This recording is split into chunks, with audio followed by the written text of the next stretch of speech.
Well, hello there. It's Colby, and I decided to make a quarantine version of a spoken word poetry slash other forms of poetry video to share with everyone who would be interested. Um, I've been wanting to read aloud some work of my own for quite some time, but I just haven't had the time itself to record and to organize. But also, I've been spending time to sharpen my work and the material that I'm going to read you today. And because I think, like most writers, we are our own worst critic at best. So, with that being said, I figured I have selected rather, 5 pieces of various themes to read from.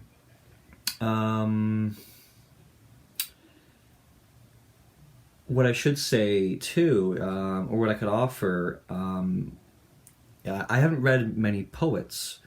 There are, like you have Rupi Kaur, who is kind of bringing poetry mainstream with her Instagram poetry, as they call it, and also her books, like Milk and Honey, for example, which was outstanding. But then,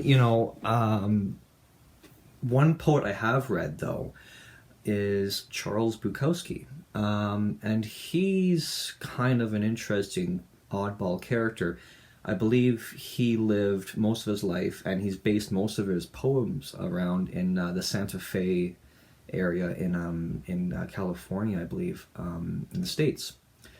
And they're kind of like a upper middle class kind of characters that he kind of derives from, and very broken people that he kind of writes about. I think most of it is about his own life, fragments, as I write, in a manner of speaking. I pull fragments from my own life and put them into characters that I create. With all that being said, I don't know much about poetry also. I haven't taken any kind of classes or courses or anything like that. I have taken courses throughout the years, but not for poetry, though. I have for screenwriting and all that, but to give you kind of a sense, these poems may be incorrect to some. These poems, however, were written with the sharpest emotions and with the best intent. And like I said, I like to go back to my material often to improve where I feel it needs to be improved. I do believe art is allowed errors. That's what also makes individual art individual, unique, and there's identity in the creator, perhaps, right? All these things kind of come together in a poem, and I believe that's why a poem is different from, say, like a song or something to that effect. Poetry is its own thing. It has to be. Whether it's, a one-liner or a stanza or several, or however you want to look at it. So, anyways, enough of my rambling. I'm going to start reading one. I have 5 poems, like I said. And I will start with more of a summary feeling. I feel this one is very summary. This one is called Coastline. And here we go. I know I ain't fooling anyone, feet dangling in a stream of time, the seagulls flying above. I'm just like that coastline. I met you yesterday. It's taken space in my mind. The palm trees and ocean spray. I'm just like that coastline. The tide returns, a time lapse. Coral eyes skirted this paradise. a glance, in a moment's pass, I'm just like that coastline. The moon befalls the playground pier, dots and dashes escape the night, outcast kids with nothing to fear, I'm just like that coastline. And that was that.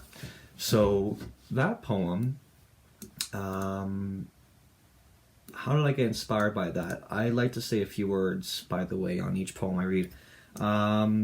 That poem came to me when I was working at a dispatch job for a trucking company at the time, few years actually back now. And it was a night shift, cubicle office, dreadful, boring, mundane, all that kind of stuff. And I'm a daydreamer. I love to daydream. I think about other places, other people, other things when I'm in a place where I don't want to be, And I think a lot of us can do that. So this poem kind of was like a dreamscape, But also, it has a lightheartedness, but also it has an intimacy in the passing of time, perhaps, and also fragments within someone's life, let's say. But definitely in a younger mind frame, I would say. So that was Coastline. And I liked also, by the way, I don't know why, but I just end up ending every stanza with "I'm just like that coastline." So I think maybe the theme was kind of the coastline, the tide, coming in, going out, and so on and so forth. You could derive a lot if you want, I suppose, with that. So, this poem, it's personal, but it's not personal. And I feel that if I give away the answer, it might ruin the mirage. This poem is called Dear Dad, and the title is Dear Dad with a comma after dad, like a letter almost. And it's kind of written actually as a letter. This character writing to his dad. So let's begin with this one. This is called Dear Dad. Dear Dad, I want to tell you I love a boy. He is from school and has the greatest smile. He is handsome and brings me joy. He lives close, no less than a mile. But I can see your hard face, Dad. You will be grave and sharp. You will swear to me it is just some fad that God's angels won't bless with their harp. Because, Dad, why can't I love him the way that I love you? I mean, I love you dearly, Dad, but I love him dearly too. Why should there be boundaries for the happiest of things? If you say it's God's will, why hasn't he taken away my wings?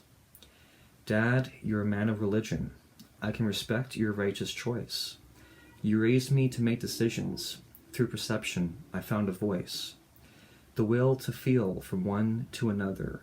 I drifted, but I forced to pretend. It is love from brother to brother. The church is a place that condemns. This is what I imagine you would say. Please, just keep to your best. Don't reckon with the flowers of May.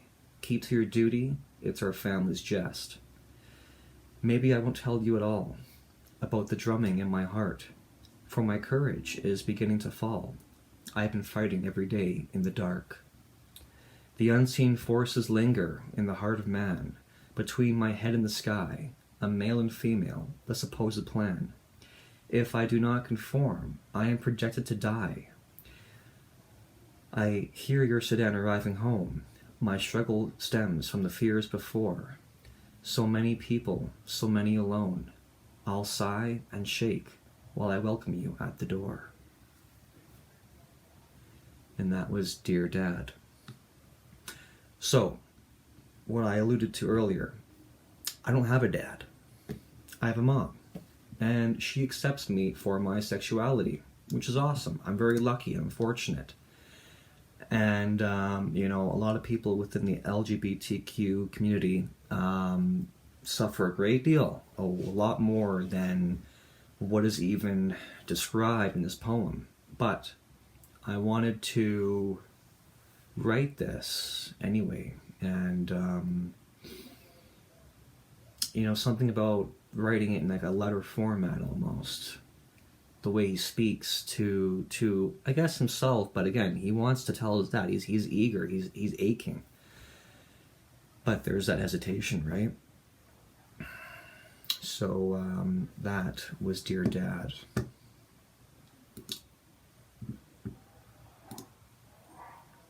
So this next one, actually, okay, I didn't choose that one today. Let's go with this one then.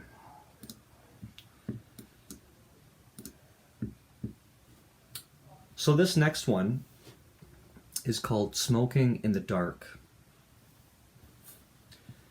Smoking in the dark. I lit a cigarette, though I promised him I'd quit. The whirring of the city spun around my mind. The humid midnight air is simply just another person's exhaust, with them being out there and me being in here. I took a long-lasting drag, then lit another. Guilty eyes and a rented heart. I sat dwelling about it, about the one I have in my bed, asleep. I've always been unsure, and that's why I find myself awake, smoking in the dark. So this one I really liked a lot when I wrote it, because we all have uncertain feelings and doubt and that uncertainty. And this one's very, it's a heavy punched poem, I think. Spoken word, there's no rhyming, nothing like that.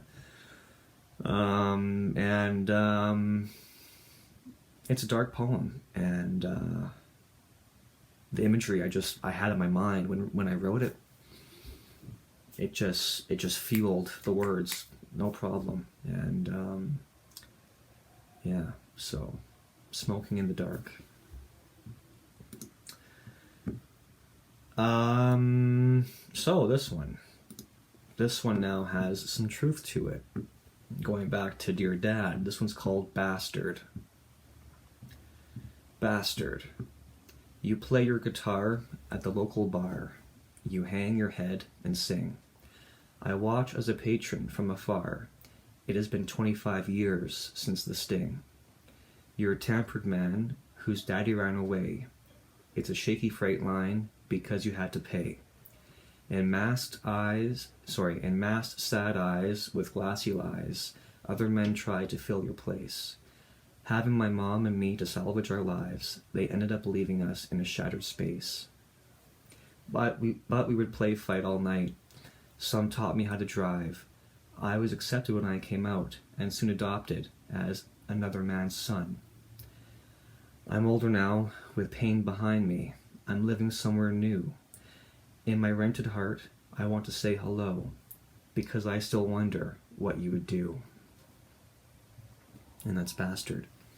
So this one, basically I took from my own life, I'm 26, going on 27, and my father is not in my life.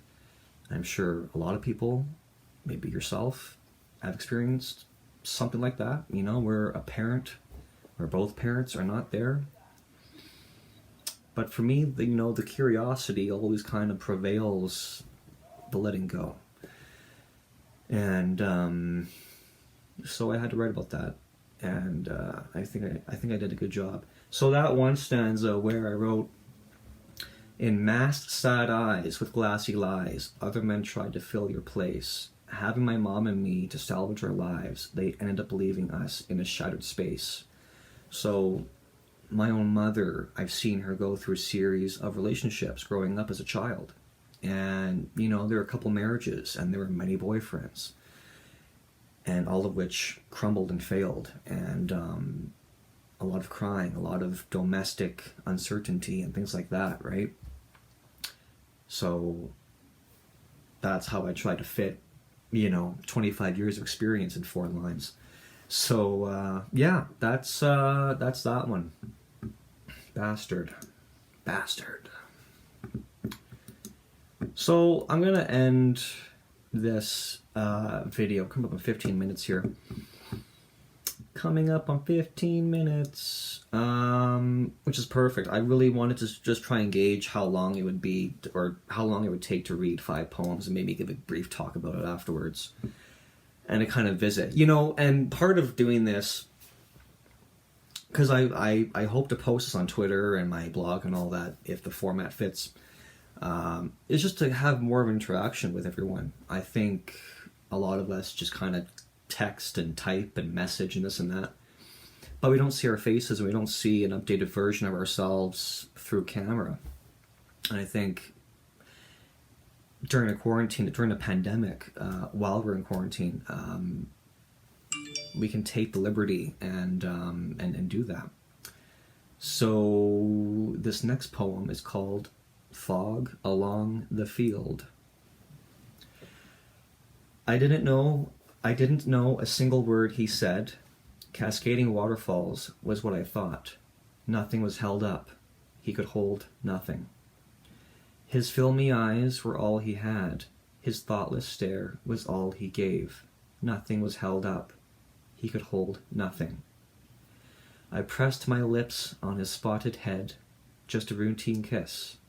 The fog rolled over the dewy field. He could hold nothing. So Fog Along the Field, about, I would say, maybe 7-8 years ago, I had the privilege of attending my great-grandmother's 100th birthday. And then 4 months later, we went to her funeral. And during that time, though, we visited her. It was my aunt and I who went together to her home, and we saw her there and everything, and she had, I believe it was dementia, Alzheimer's, something like that. She didn't know who I was. I hadn't seen her much in my life, so when I came, I was probably a stranger, as she was to me. But she tended to mumble something about a train coming at one point in our visit. Only one visit that I had with her, besides the birthday and the funeral.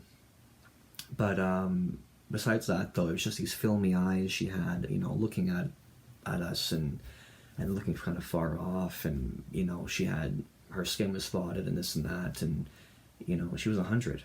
So all that life kind of, unfortunately, sums up to that in terms of the human body.